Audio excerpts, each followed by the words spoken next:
Good afternoon, everyone. My name is Adam, and I'll be your moderator.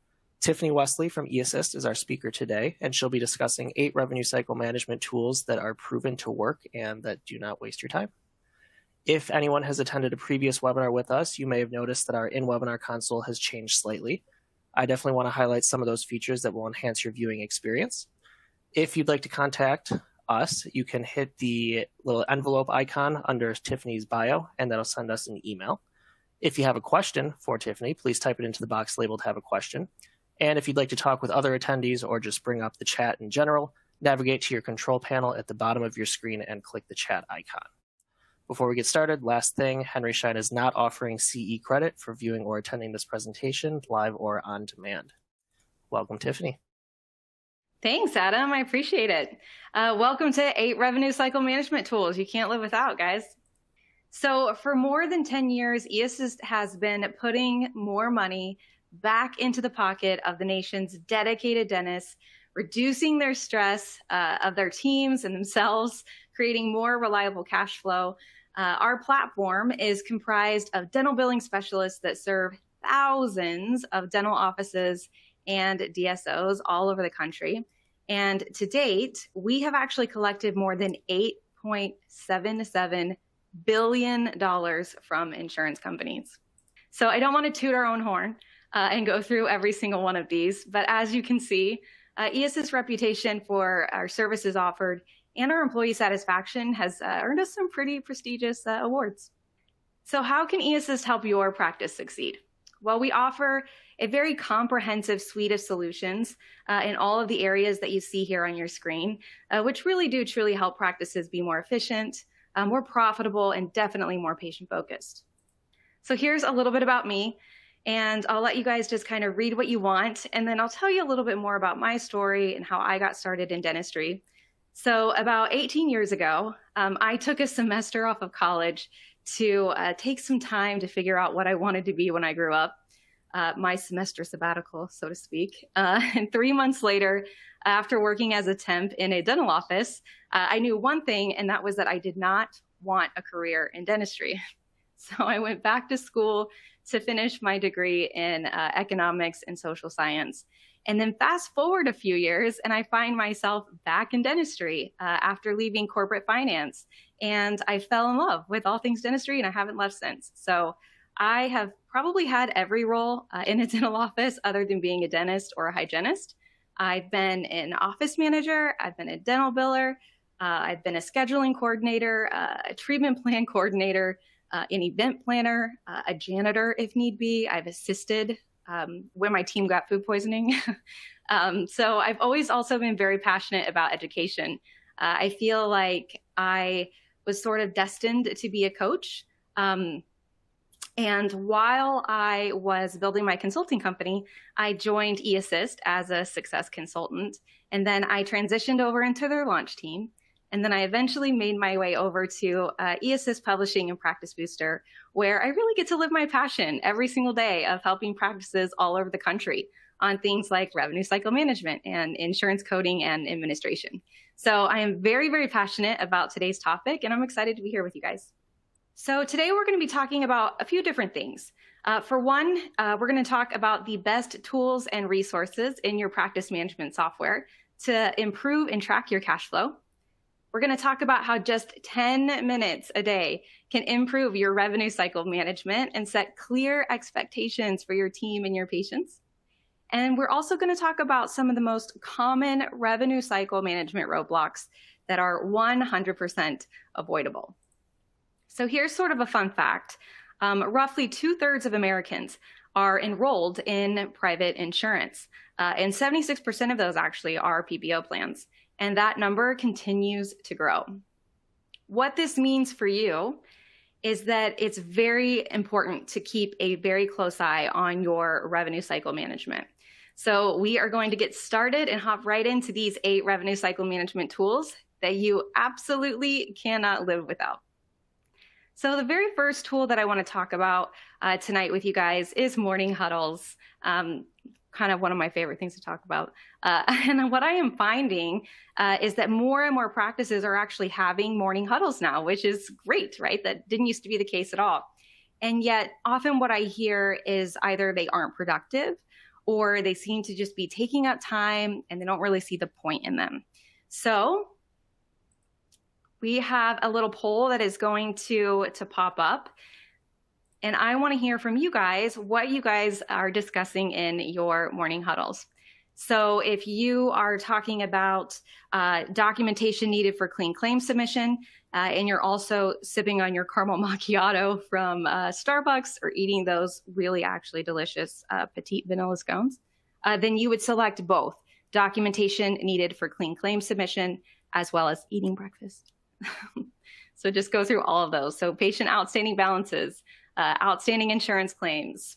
Are you yakking it up about personal stuff? Are you talking about numbers, productions, and collections? Are you talking about areas of weakness that you need to improve on? Or are you practicing maybe some of those verbal skills?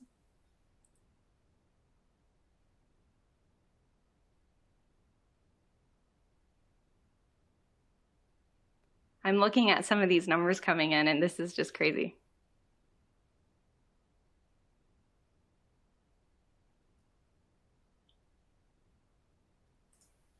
Also, feel free to select as many as you want. It's a multi-select. Yeah, I keep thinking I'm going to push this to show everybody, but then they changed, so I was kind of holding out. What would you talk about during your huddle, Adam? You know, that's a great question. Probably, I'm a big sports guy, so what happened the night before in sports? So your huddle would be very unproductive. Yes, basically. Awesome. Good talk. All right. I think we're good to go ahead and push these through. What do you think? Perfect. All right. So 75% of you guys said talking about patient outstanding balances. Some of you guys are talking about outstanding insurance claims, documentation needed for clean claim submission. That's a great one. Eating breakfast. I knew there were some of you caramel macchiato people out there. Let's see, production, collection, setting goals, and pinpointing those areas of weakness. No one's practicing verbal skills. That's interesting. So the most synergized and really successful teams utilize this morning huddle time to first and foremost motivate their teams and also to strategize and really proactively address any of those potential roadblocks to revenue cycle management. So this is literally one of the most practical and logical ways to maximize effectiveness and efficiency for your entire practice. So if your morning huddles aren't doing these things, then that's great because you're in the right place. I hope you guys are taking notes or you drop some things down into the chat that stand out. Science has proven that it's going to help you kind of retain some of that information, and we will get going. So here's a pro tip for you guys. Your morning huddles need to be scheduled early enough that they can end at least 5 minutes before the first scheduled appointments of the day. And really, that's just making sure that we are prepped and we're ready to greet our patients as they walk through the door. So keeping our morning huddles efficient and effective. How exactly are we supposed to do that? So here are some little pointers to help out with that. We are going to start on time, and they should be no more than 10 minutes long. So that's starting on time and ending on time. And ideally, our huddles are going to be held in a break room or a consult room around a computer, preferably not at the front desk. And this also means that everything else has been done. So your lights and your computers are turned on, your rooms are set up, sterilization from last night is put away, your last minute insurance verifications have been done, your coffee has been made, and it hasn't just been made, it is poured and it's in your cup and you're ready to go. We, again, really want to make sure that our team is prepped and ready with smiles on their faces to greet our patients as they walk through the door. And we also want to make sure everybody gets lunch, right? A hangry team kind of makes for a rough afternoon. So if your first patient of the day is scheduled at 9 a.m., your huddle would then begin promptly at 8:45 and it would end promptly at 8:55. So that gives you that 5 minutes of kind of flex time. And the entire team attends. The entire team attends. And this includes all of you docs out there. So if you guys are calling into your teams and asking them to go ahead and get started without you, and then kind of having them debrief you once you get to the office, that's sort of the opposite of efficient, right? It's very, very important, especially as a leader, to show up for your team on time the exact same way that you really expect them to show up for you every single day. You also want to have a list of things to discuss at your next team meeting with you in your huddle. So if for some reason somebody brings up an issue and it's going to take you longer than, say, 30 seconds to solve, that issue is going to get tabled. It's going to get captured on the list of things to talk about at your next team meeting. And the reason for this is several things. For one, it avoids some of that anxiety that can come with that feeling like you have to resolve like all of the world's problems right now. It also reassures the team that everyone's thoughts and opinions are heard. It's not that, yeah, we'll talk about that at the next meeting and then it gets forgotten about, right? It's captured, it's documented. And if it's kind of a sticky situation, it gives the office manager and the doctor time to kind of prepare for a possible solution before that team meeting happens. I also recommend leaving this out so that all of our team members have access to it in case additional topics come up throughout the day. Every huddle should also have a huddle checklist, which we will talk about here in just a minute. And it needs to be filled out completely. And then if for some reason there is some unavoidable circumstance and somebody can't attend, it's very important to designate a very specific team member to go over that morning huddle information with them later whenever they get in. Something else to mention here is that every team member will have a role to play in leading this morning huddle. It's really important for building leadership skills in everyone on your team, as well as really creating this positive practice culture.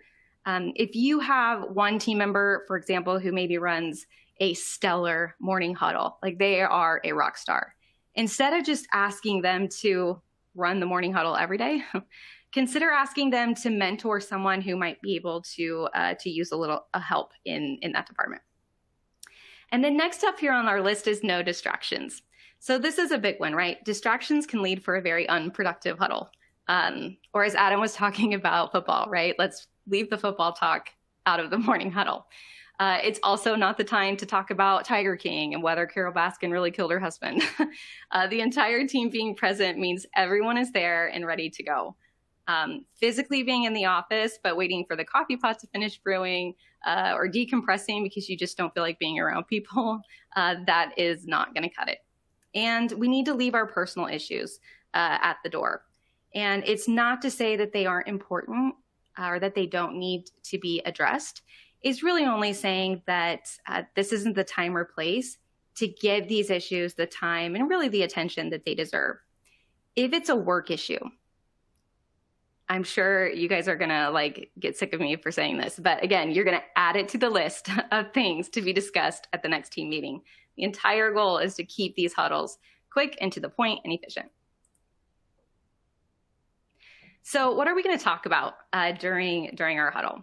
So knowing what to talk about is really going to be important for staying on time as well. And each bullet here that you guys see on your slide really should take no more than like a minute to review. If you guys aren't doing or having a morning huddle yet, you might want to give yourself a little bit more time until you get into a flow or a rhythm with things. But once you get into that flow, it really should take no more than probably a minute a bullet point. So the first thing that we want to talk about is what went right yesterday. What is one win that we can celebrate together as a team? So when we feel like we've won at something, regardless of how big or how small that win is, our brain chemistry actually changes and we feel more confident, more focused, and smart. And our cortisol levels are decreased and our hormones like testosterone are actually increasing, which makes us way more likely to tackle our goals.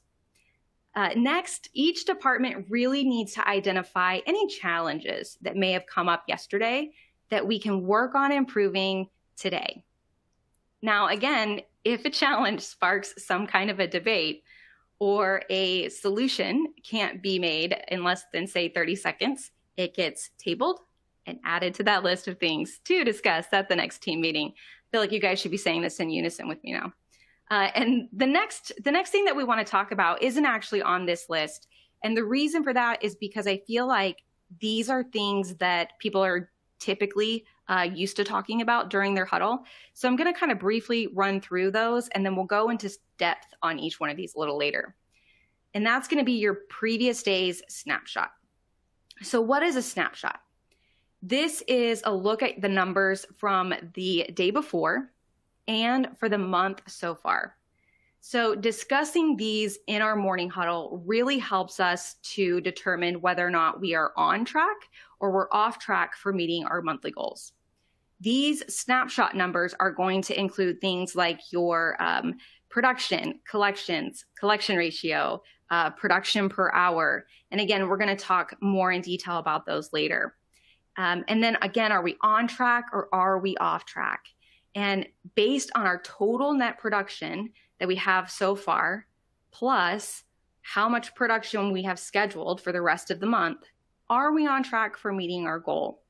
A good rule of thumb for this is that if you pre-block 50% of your production goal into your schedule, then you're kind of already halfway there. You're already setting yourself up for success in meeting those. Let's see. Next up, we also want to talk about and highlight any new patients or emergencies that we have coming in today. And really talking about any kind of pertinent information. Is there something about their health history that they mentioned on the phone that we need to know about? What's the reason for their visit? And what is their personal expectation? What are they hoping to accomplish by coming in? Is it a new patient that's coming in determined to have their teeth cleaned? And your office may or may not provide a cleaning at that first visit. So really making sure we're talking about that. And then we're going to talk about or identify which patients need intraoral photos taken. And this is something that is incredibly important. It really serves two purposes. So one, it's definitely going to increase your case acceptance. So you know that phrase, a picture is worth 1,000 words. And in dentistry, it's more like thousands of dollars, 100%. And when a patient can also see what you're talking about, when you say something like, Mrs. Jones, I'm very concerned about that tooth on the lower right that you mentioned was bothering you. Let me show you a picture of what concerns me the most. It completely changes the tone of the conversation. And now you are able to help Mrs. Jones, who's not a dentist, right, understand why treating this tooth is so important. And then not to mention, we are all kind of our own worst critic. I don't know about you. I don't know if I just like photos of myself. I just don't. So have the hygienist or the assistant take photos and then pull them up on a monitor or a screen where the patient can see them, and then politely excuse themselves to let doctor know that the patient's ready for their exam. I promise you, by the time you walk back into that room, the patient is already going to have questions. They're going to be pointing at something that they saw, and maybe it's something that you were planning on talking to them about anyway, and now they see what you saw. Or maybe they just want to make sure that something is normal, and you can, reassure them and let them know that, it's perfectly normal what they're seeing.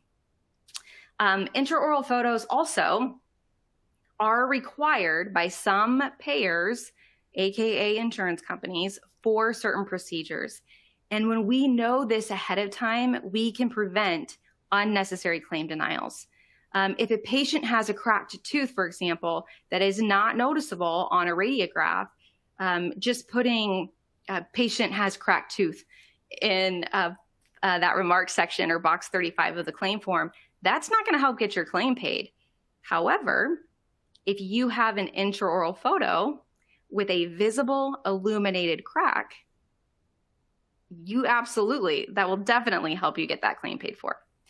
And training really for the entire team needs to happen with this on the proper insurance coding and billing practices along with which procedures that you perform in your practice require these things like intraoral photos. Then we want to talk about identifying patients who are coming in for treatment, who are past due for hygiene, or maybe they have a family member that is past due for hygiene. Or we have a patient coming in for a hygiene appointment that has treatment that has not been scheduled yet, or they have a family member that has outstanding treatment that needs to be scheduled. Then we're going to be talking about any changes to the schedule, identifying any holes, any openings in the schedule, as well as what is our availability for same-day treatment. That is definitely a way to help boost production and get those numbers up. And then we also want to talk about when is the best time to schedule emergencies today if a patient were to call. When we can know exactly where in the schedule and how much time we have for things like that, it's really going to help us eliminate some of those potential roadblocks in the future. And then next up, we want to highlight any of our patients coming in today with financial concerns. And this is important so that we can be prepared ahead of time for really having those conversations. And then accounts receivable. And we'll talk about this a little later too. This is something that some practices like to talk about and some don't, and that's totally up to you. And then there's something else that's not on here. And this is totally optional as well. But I like to end with some kind of a leadership statement from the doctors. In a multi-doctor practice, you guys could alternate these things, but I like to start our huddle out with celebrating our wins, right? So we're starting out on that positive note, and then we're ending on a positive note with a positive quote or a motivational leadership statement to really help keep our teams focused and motivated throughout the day, something they can reflect on. And if you're somebody that has a really hard time thinking of what to say, or maybe you're just not a morning person, they have a lot of those apps out there, daily quote apps. Just download one of those. You can get one of those for free. So we have another poll popping up. Oh, here it is. So we live in this era where time really is everything. And we never really seem to have enough of it. And patients appreciate a practice that appreciates their time by staying on time. And they can feel the stress of an ineffective or an inefficient practice. Yet on the flip side of that, they can also feel that positive energy from a super motivated team. And what is the number one thing that a huddle is supposed to do? It's supposed to motivate the team. So eAssist actually has this really cool PDF fillable morning huddle template. If you would like a copy of that, let us know in this poll, and we'll make sure that you get one. So number 2, multiple patient payment options. So I think the latest information from the ADA says that patients spend roughly $800 a year on dentistry. And the truth is that, if we're honest, that most of our patients think that dentistry is expensive. And they may not be prepared for a $5,000, a $20,000, or even a $40,000 treatment plan. So taking care of our patients means letting them know that there are options for making the dentistry that they want and that they need affordable and within their budget. These payment options are really key to case acceptance. So we want to present clear financial agreements. So presenting patients with a clear treatment plan and a financial agreement that outlines payment options is very critical. They need to know that there's more than one way to get the treatment that they want and that they need. It's not just we only take cash, although we like those patients too. And then ability to pay past balances via an online payment portal. So are your patients able to make payments electronically? Or are you heavily reliant on that check coming in the mail? There is an online tool that our patient portion team uses. I believe it's called Swerve Pay. So that may be an option or something for you guys to look into if you're not offering something like that already. And then third-party financing. So patients, again, need options when it comes to paying for treatment. Research your options for patient financing that allows patients flexibility in how they pay for treatment, while also letting you take off your bank teller hat. Trust me, you guys have plenty of other things to do, and the best leaders know how and when to delegate, right? So believe me, it's worth it. Your patients will thank you.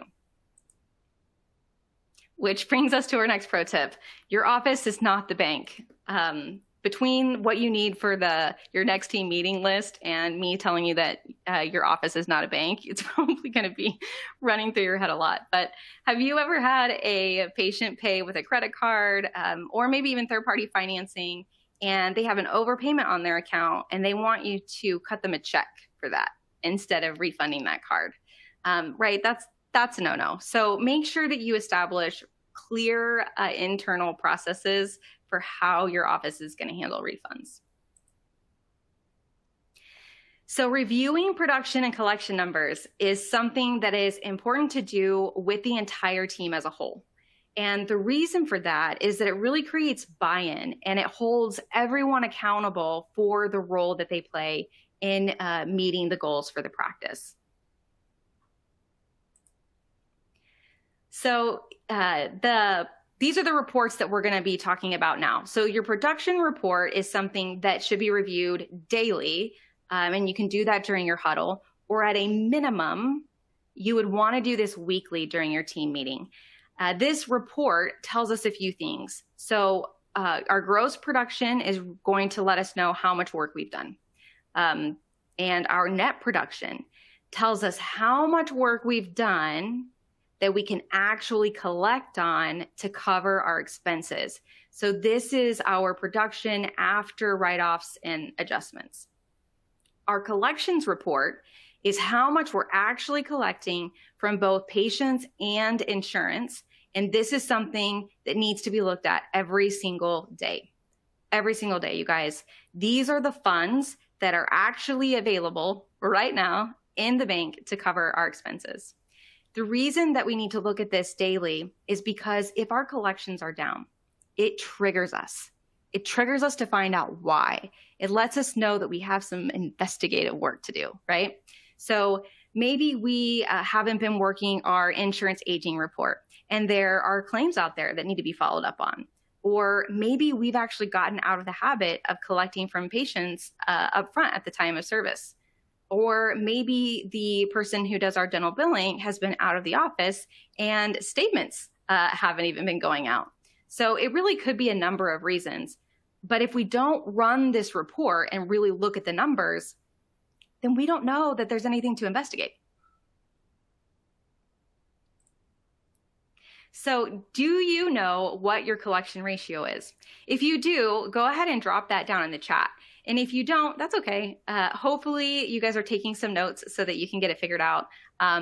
You can calculate your collection ratio by taking your net collections and dividing that by your net production.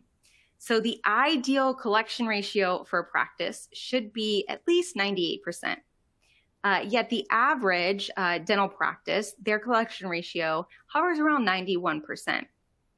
Something to note here too is if there's a big difference between your gross production and your net production, this is not a collections issue.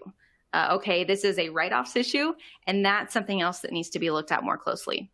So our net production, again, tells us how much you can actually physically collect and then put in the bank after write-offs.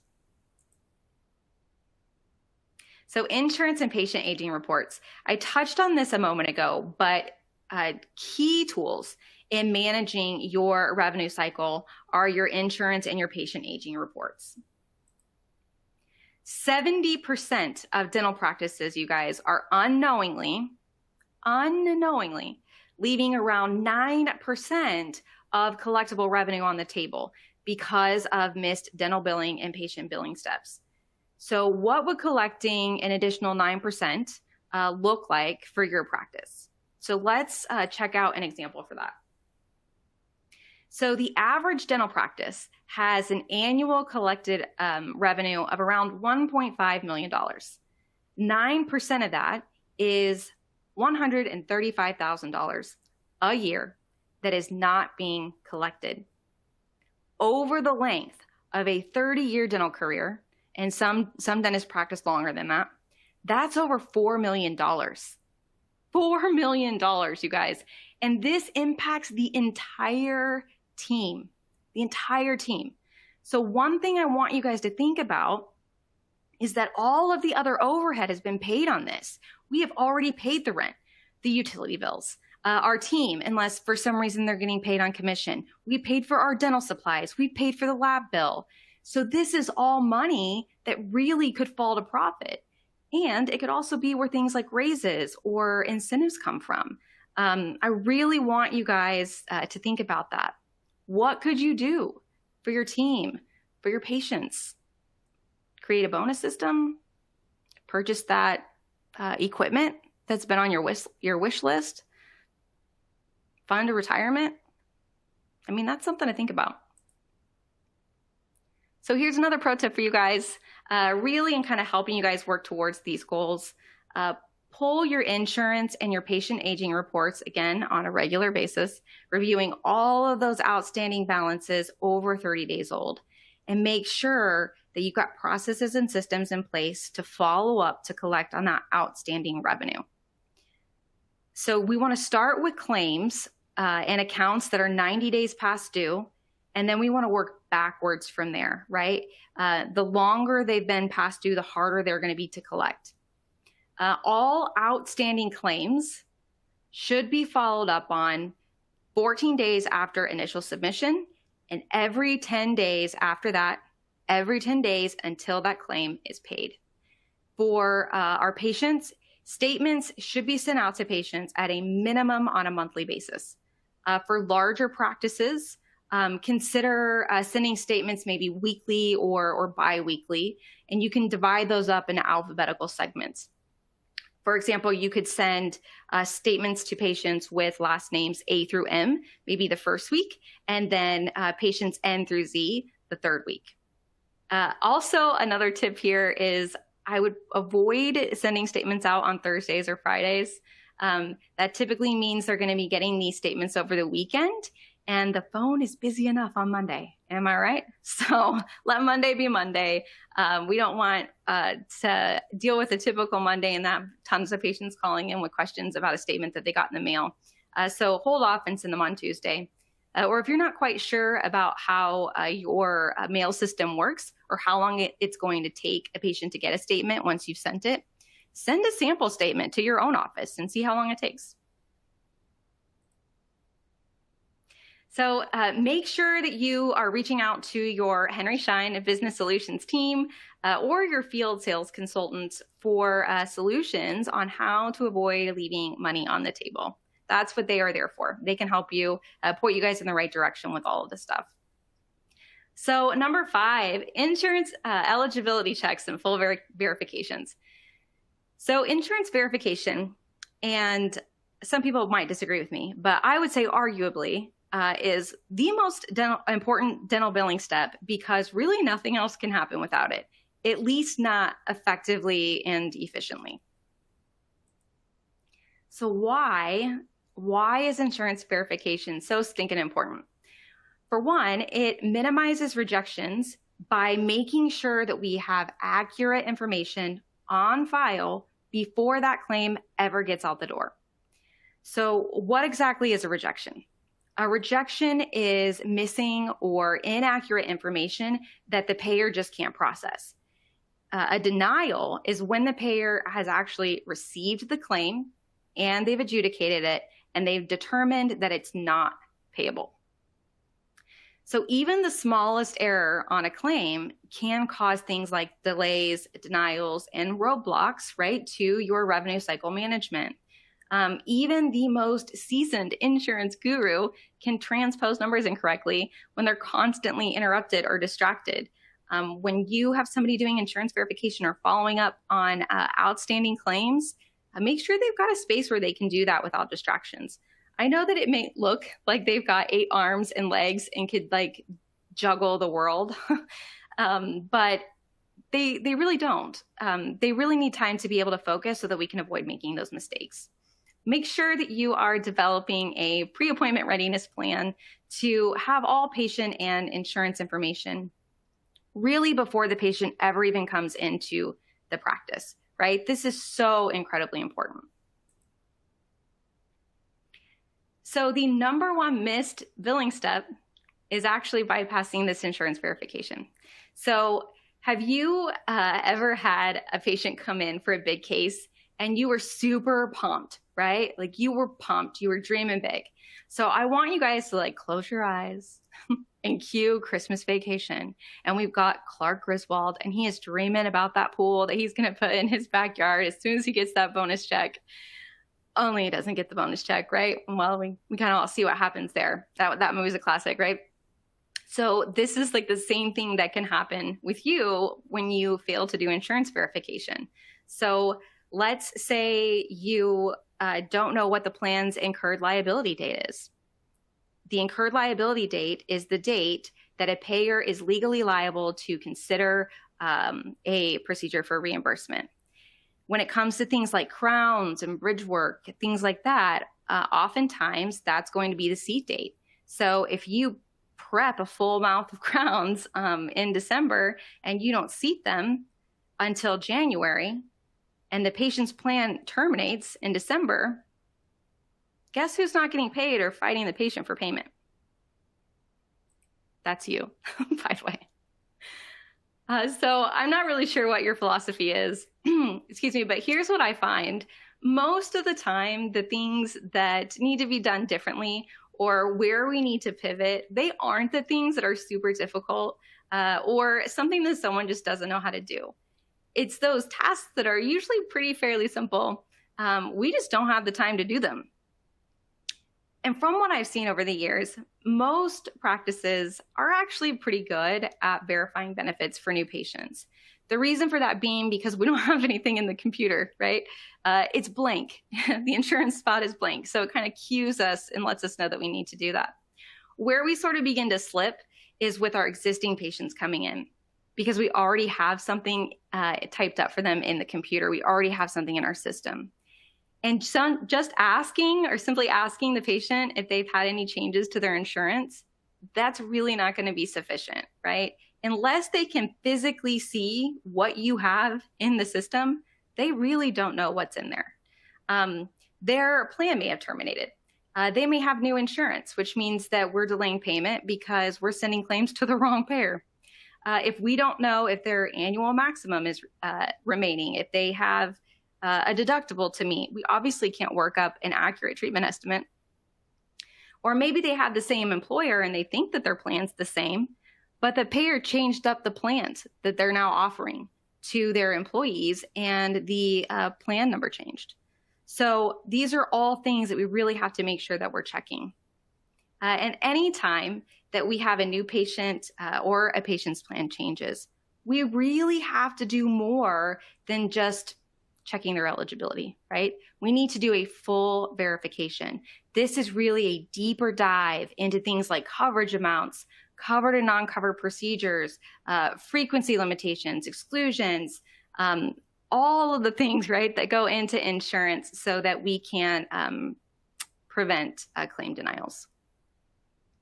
And if you see over here on the right, it says 65% of offices are insurance driven. What does this mean? For an office that's not doing insurance verification, this means that you are up a creek and without a paddle. So if insurance verification isn't something that your practice is doing for every single patient before they walk through the door, I would highly recommend as a team that this is something that you guys shift gears on, because it really truly can have a significant domino effect on the rest of your revenue cycle management. So here's another pro tip for you guys. This can definitely help with that insurance verification process. If you have a HIPAA secure texting service to contact your patients, have them snap a picture of their insurance card and send it to you before their appointment. This is so helpful And it can also make sure that you're getting the accurate information versus maybe, accidentally hearing the patient say something different and transposing something incorrectly. This way you've got their actual insurance card and you can get that verification done. So our sixth tool here is treatment plans. So it's kind of funny how treatment plan acceptance really does kind of hinge sometimes on something as simple as the words that we use. And what do I mean by that? So have you ever noticed that words kind of have a way of taking us either closer to or maybe further away from something? So this actually, I feel like this should be like another pro tip, but words like cost or price can actually carry sort of a negative connotation with them.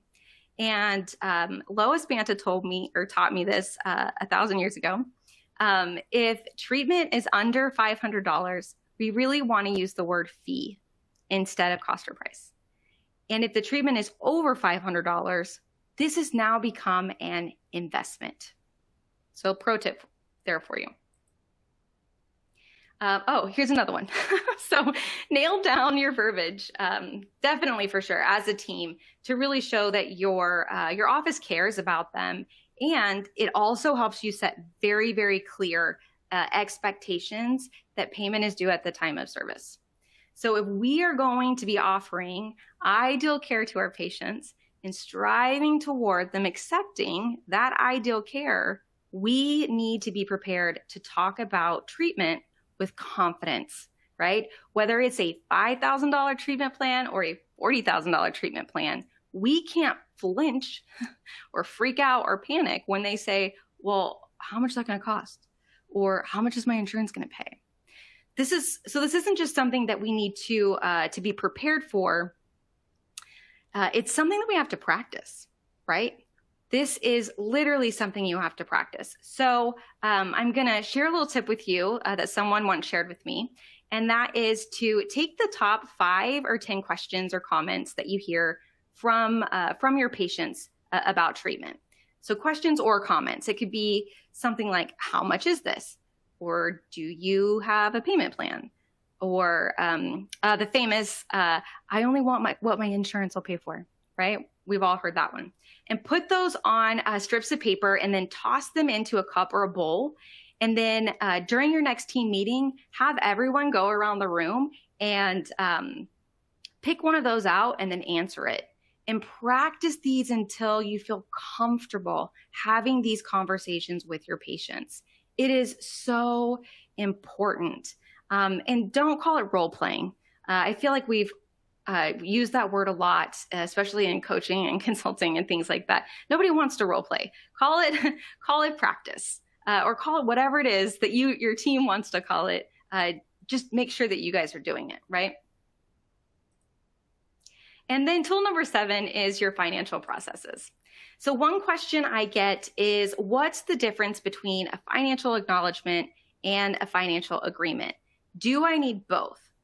Like on top of a signed treatment plan, what if it's just for a filling? Like that seems like a lot. And the answer to that is maybe. It all sort of depends on your own comfort level for risk. So your financial acknowledgement is the patient signing off on your financial policy, saying that they have read it and they're agreeing to the terms. And that policy is saying, clarifying whether or not is payment due at the time of service. Do you accept assignment of benefits? Do you offer a senior citizen discount? Do you take American Express? So this is all stuff that's sort of involved in your new patient paperwork. Your financial agreement is the written plan that you have in place for a patient's specific treatment plan. So a very important protocol is setting a floor limit for treatment in which a financial agreement is needed. So when I was in college, I used to work at a cosmetics counter inside Dillard's, if anybody knows where Dillard's is, in Manhattan, Kansas. And if there were ever any issues with our credit card machine, and let's say it wasn't working, I could take the client's credit card and put it on this little gadget. I know you guys can't see my hands right now, but I have my hands on this gadget. And you put the credit card on it with some like receipt paper on top, And it essentially sort of makes a copy of that credit card, right? Like this was back in the day when the numbers on the credit card were raised, so you could actually do that. But I could only do that for amounts that were under $200. Anything over that, and I had to call the back office and get approval from management. So this is sort of the same type of a thing, right? What is your floor limit? This is something that needs to be communicated to the patient so that we are informing them, and then we're getting that commitment from them in writing before we actually perform the treatment. So why is your profit and loss so important?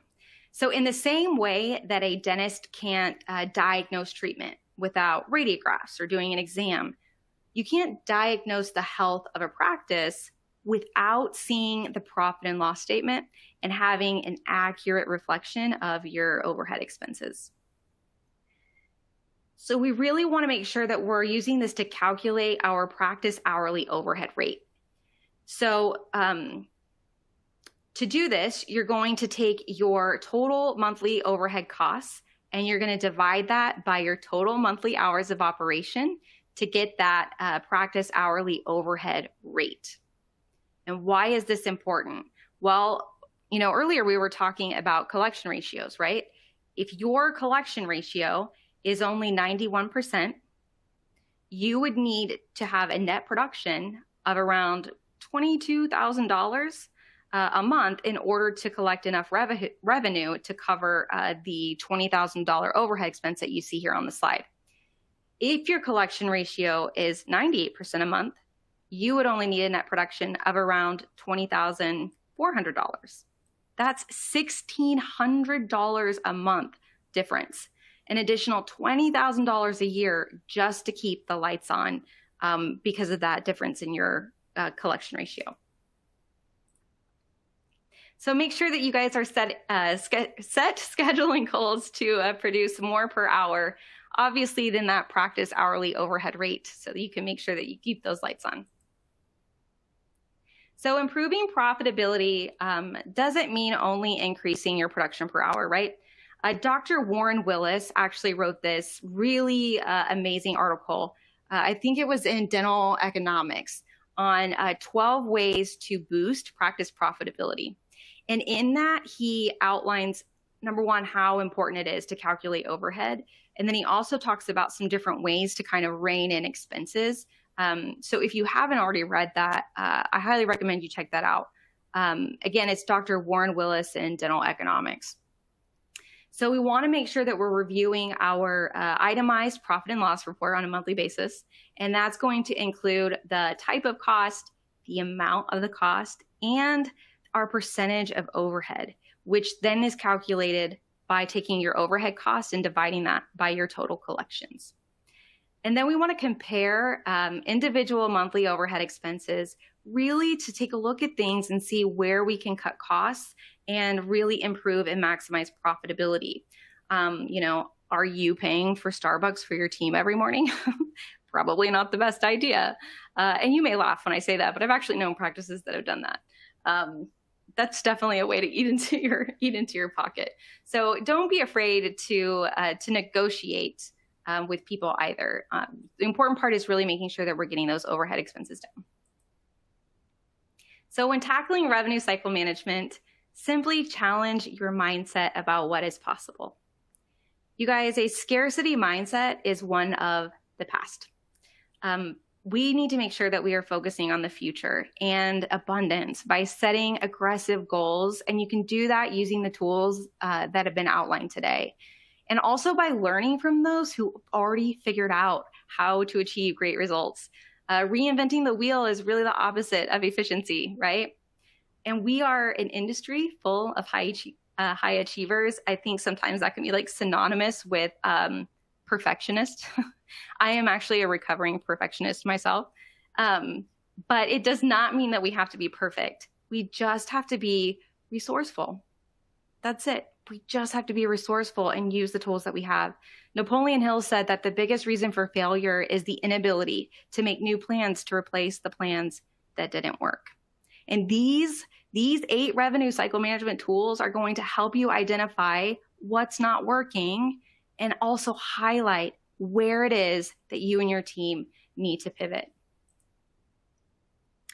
So as we highlighted at the beginning of this program, eAssist offers really so many different solutions, and we do that for one reason, to deliver peace of mind to practices all over the nation. That is our mission, that's our purpose, that's our goal. That's why we exist. So we have another poll here. If you feel like you'd like to learn more information about how eAssist can help you with your revenue cycle management, you feel like there's something that we can do to deliver peace of mind to your practice, then select yes in the poll, and we will definitely make sure that somebody reaches out to you. And then I think, Adam, we're up for Q&A, right? Yes, we are. So we'll leave this up for a little bit. Only seeing one question, and that is, will we be able to see the recording of this presentation? And that answer is yes. Yay! So we'll give it a couple more seconds here to see if anyone does have any questions. Let me just check the chat real quick. Yeah, you guys feel free. What was the name of the book that you recommended?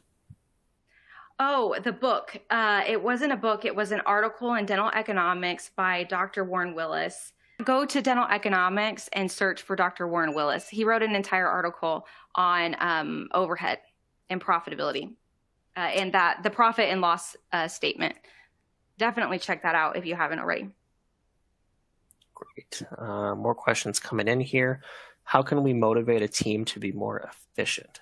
Great question. That is a great question. Well, you sort of have to look at the ways that you're not being efficient right now. I wish I was having like a face-to-face conversation with you. So first it comes down to kind of like diagnosing the problem, right? What areas do you need that efficiency in? I'm trying to see if she's like responding down here. So that's step one. And then depending on what that is, it's really creating that leverage for them, like what's in it for them, and bringing that out and showing them how them being more efficient serves them as well as the practice as a whole. So it kind of depends on what it is that you're wanting them to be more efficient on specifically, but it's leveraging that, right? You've got to figure out what's in it for them, what's going to make them, want to be more efficient in this way, and what's holding them back. Change is hard for anyone. And for some people, can be debilitating, right? So we've got to really encourage and motivate that and let them know what's in it for them. All right. Well, I'm not seeing any other questions, so I think it's your lucky day. My voice is going out, so that's probably a good thing. Yes, let's take the cue. No, I'm just kidding. Thank you so much for having me on here tonight, Adam. This was great. I appreciate it. Absolutely. Thank you so much. And for those of you that are still on, if you do want to request a demo with eAssist, there is a widget on your screen. Simply click through to that and you'll get to the form where you can submit the demo. Pretty easy stuff there. As I said, we did record tonight's webinar, so we'll get that out to everyone in the next week or so. There will be a relatively quick survey that'll pop up on your screen momentarily. We appreciate your feedback. We hope you enjoyed. I certainly did. And with that, it is a wrap. Thanks, everyone. Thanks, Tiffany. Thank you so much. You guys have a great night.